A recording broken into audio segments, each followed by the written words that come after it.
all about guide dogs for people with vision impairment. Picture this. A guide dog and their owner, who is blind, walk together to a busy intersection where the traffic light is red. They stop at the curb.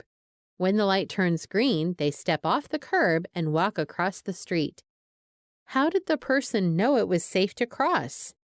If you think it's because guide dogs are trained to read traffic signals and they know that red means stop and green means go, you're not alone. However, that is not the case at all. Guide dogs cannot read traffic signals.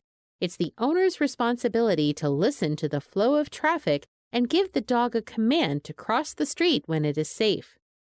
What are other things many people misunderstand or don't know about guide dogs? In this program, we'll review how dogs become guide dogs, what their job is, and how they do it, how people get a guide dog, and what you should and should not do when you meet a guide dog team. Let's start with a basic question. What is a guide dog?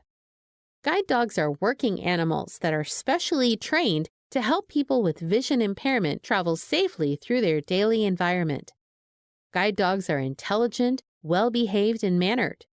They are able to avoid distractions, eager to please, and willing to work.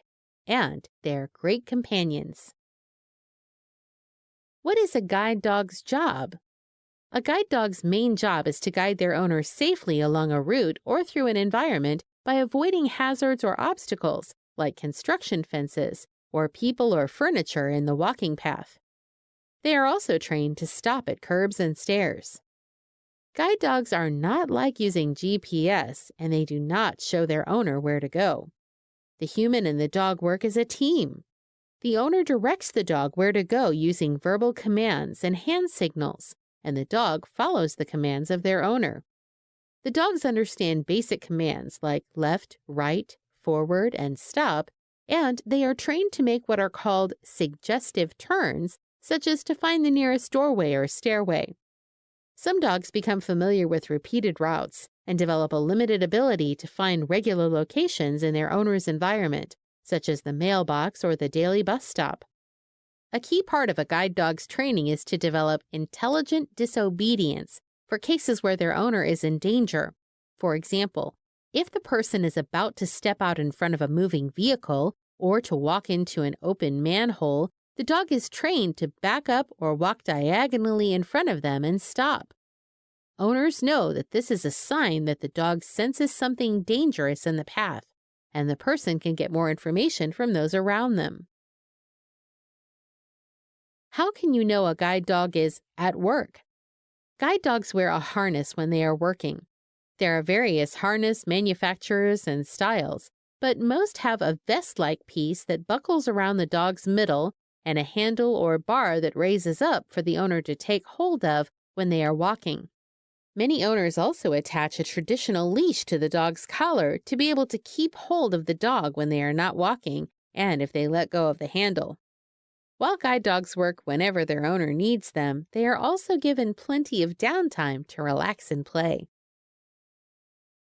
How does a dog become a guide dog? Most guide dogs are specially bred for this purpose. Because of their size, intelligence, and temperament, the most common breeds are Golden Retrievers, German Shepherds, and Labradors. While the process can vary, let's review the phases and training involved in becoming a guide dog. Right before birth, the mother dog will go to a guide dog center to have the puppies, where they stay together for the first 6 weeks. The puppies in a litter are often all named starting with the same letter of the alphabet. At the center, the puppies are given a lot of attention and become familiar with the guide dog harness. At 6 weeks, the puppies will sometimes go to volunteer homes for 3 to 5 days a week for more socialization. If they are thought to be good candidates for a guide dog, at about 8 weeks, they are placed in a puppy raiser home for another 12 to 18 months. There, they are taught more socialization skills, house manners, and basic obedience, like sit, stay, and drop. They also get a lot of love and attention. After living with a puppy raiser, the guide dog candidates go to a guide dog campus, where each dog is assigned a guide dog mobility instructor who works with them for at least 4 months in a program of intensive training. They learn directional commands, navigation skills, traffic responses, and how to do their job in a variety of indoor and outdoor environments. Then comes the matching. Dogs and owners are carefully matched. New owners come to the guide dog school where they train with the dog as a team for several more weeks on the campus and with the mobility instructors.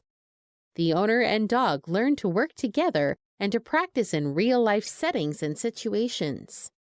This ensures that the team is compatible in communication style and personality. And finally, the big day. Graduates and guide dogs go home to a new life. Who is eligible for a guide dog? Visual criteria can vary from school to school, but a diagnosis of legal blindness is usually recommended to receive a guide dog. First and foremost, however, potential owners must be proficient white cane users before they qualify for a guide dog. This means that the person can demonstrate that they have the skills needed to navigate safely on their own. They must also understand that the dogs are high maintenance and will have to be exercised, fed, groomed, and able to relieve themselves as needed, as all dogs do. In addition, guide dogs are highly trained animals, and they must be able to exercise their mobility tasks regularly, and they will need a lot of positive reinforcement. And lastly, potential owners must work with instructors from a guide dog school to demonstrate that they are able to direct and take care of a guide dog. Some people think that anyone can pick up the harness and the dog will guide them. In fact, the owner and dog form a strong and personal working relationship, and the dog strives for their owner's praise and affection. The companionship and opportunity for socialization that guide dogs offer to their owners are among the top reasons many people choose a guide dog over relying solely on cane travel. What if you meet a guide dog team? The etiquette for interacting with a person and their guide dog is fairly straightforward. The first thing to remember is that when a guide dog is wearing their harness, they are at work, and they need to concentrate on their important job of keeping their owner safe. Do not talk to, feed, or otherwise distract the dog. Distracting them can put both the dog and owner in danger. And if you have a pet, do not let your pet challenge, intimidate, or distract the guide dog. If you encounter a guide dog team, be polite and speak to the person, not the dog.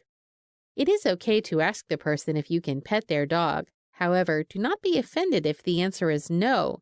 Some dogs can interact with other people and return to their duties, and others get too distracted. Remember that people with guide dogs have the right of way. Move aside if a guide dog team is headed your way. And if it appears that they are lost or otherwise struggling, please do offer assistance. Where can guide dogs go? The answer is simple. Guide dogs can go anywhere their owners can go. United States laws, including the Americans with Disabilities Act, the ADA, permit guide dogs to accompany their owners into any dwelling or public space, including restaurants, medical facilities, office buildings, theaters, stores, and transportation. Some states have also passed laws imposing penalties on anyone who injures or interferes with the work of service animals, such as guide dogs. Robotic guide dogs? It's true. Along with technological advances in so many other sectors, scientists are developing autonomous robots that are becoming more and more sophisticated. Robots are already being used in real-world situations, such as for delivery, security, surveying and inspection, and search and rescue operations. And a growing number of developers are also working on robotic technologies that can act as guides for people who are blind or visually impaired. Today, we have taken a brief look at the process of becoming a guide dog and how guide dogs assist their owners to safely navigate through their environment.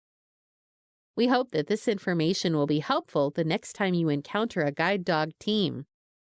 Thank you.